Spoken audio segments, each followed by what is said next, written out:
Alors, on utilise once or twice a week pour dire une ou deux fois par semaine, plutôt que de dire one time per week.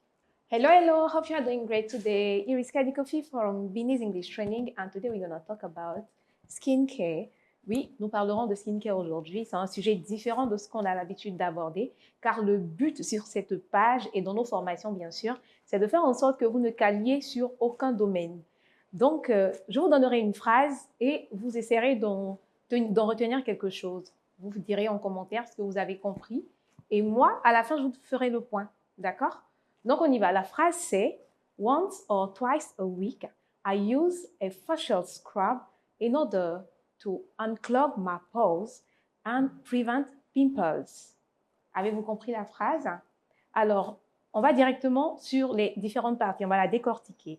La première partie, c'est « once or twice a week ». Certains connaissent, d'autres pas. Alors, on utilise « once or twice a week » pour dire une ou deux fois par semaine, plutôt que de dire « one time per week » or « two times per week ». Vous voyez que « once or twice a week », ça fait beaucoup plus stylé déjà et ça sonne plus native. Comme vous avez toujours envie de sonner native, eh bien, ça, c'est un petit tip pour pouvoir y arriver. Alors, deuxième point, c'est « I use a facial scrub ». Scrub, il y a certains qui font souvent des soins de visage et tout. Mais est-ce que vous savez comment dire gommage? Eh bien, facial scrub, c'est un gommage du visage. Donc là, ici, on parle du soin, du gommage en lui-même.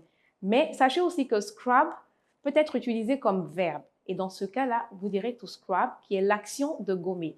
Donc, a scrub pour gommage et to scrub pour dire gommer.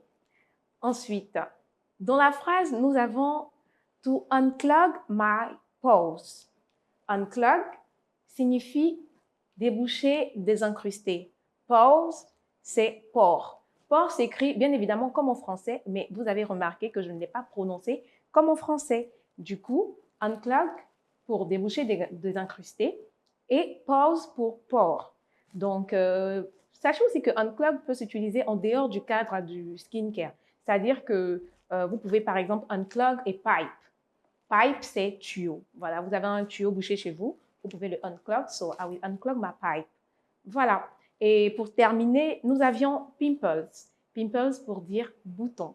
Voilà. So, once or twice a week, I use a facial scrub in order to unclog my pores and prevent pimples. Voilà, c'est tout pour aujourd'hui. J'espère qu'elle sera utile, cette vidéo, à toutes les personnes fans de skincare, à toutes nos esthéticiennes, les personnes qui commercialisent, par exemple, des produits de soins. Eh bien, vous êtes les bienvenus sur la page et vous pouvez remarquer que l'anglais, c'est pour tout le monde. Vous pouvez venir vous inscrire, apprendre, quel que soit votre domaine d'activité. Nous vous attendons nombreux et jusque-là, prenez soin de vous. À bientôt!